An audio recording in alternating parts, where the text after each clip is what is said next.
sanak kasadonyo. Balik kembali bersama kita Wani Channel. Apa cerita lain tu? Patang Kau awak lah teman nuh mah. Teman bang. Teman nuh ndak memikir nasib doh. Dia setia tu. Dia sakit gigi gua. Dalam sakit gigi sangu sudah jatuh nyempur dah jenjang. Apa tu? Bagian ndak suasana aku heboh lo dek gua. Awak sakit giginya pulang balik. Memang gigi nak sakit ndak tersangkut inyo do gigi gua dah. Ya. Tu batanya awak. Ang pulang balik dia model orang setrika kain je mah je. Malah kok dia itu dah cik. Ada nak pulang balik dia nyo kaki dia nama.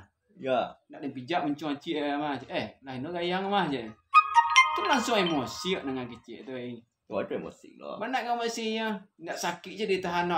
Hati tersinggung tu ditahan no. Sabarilah. Ya, kalau doi kan bisa doi manggil sasaran. Iya. Bagus itu dah cik. Bagian ndak hati bang sikit kena mana bah nem betul kuan tu aja. Ndak semak tang dengan makak sih mah aja. Itu Yuden. Yuden nak tentu do je. Soal mancik sikit.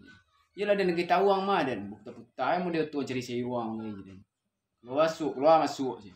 Nak kata bik merah awak lagi dah. Ya. Baru-baru ke kesan nang anti bolu orang sekali mamak-mamak di dalam rumah tu ah. Tu tambah pada buah dah lain. Itu mah marabu deh.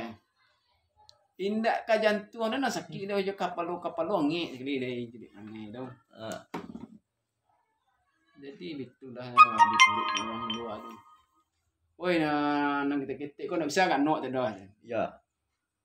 Cukup tau nang cucu lain nang makan lain. Bita manuang sadai. Ya. Mana berang saya angkung. Cik.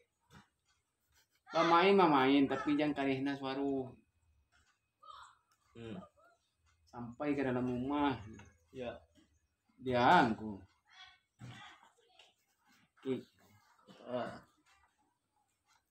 Oh itu. Agak jauh-jauh lah main nanti nomor nanti Jadi siapa setrika dong canda ya. Siapa setrika. Kata kau. Jadi orang nak gosok dia itu.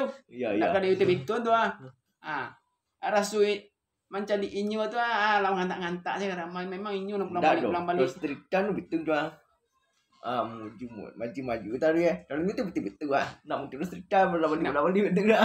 Membalik nak balik kasinan kasinan iya. Berarti berlari mundur dah. Maka itu dah. Baik sinan. Nak kelami. Kalau berlari betul lama petang. Itu setrika betul ya. Biko salah kamu tu. Tak bisa terima. Itu cara masuk deh imaya. Dah. Pemirsa jadi mereka imusuk Adi mak lo kain kada tam mereka kalau dia awak menggosok tu mereka batak kanan kain tu. Ini sana dua dong. Bisu dan sana ko pengajaran baru.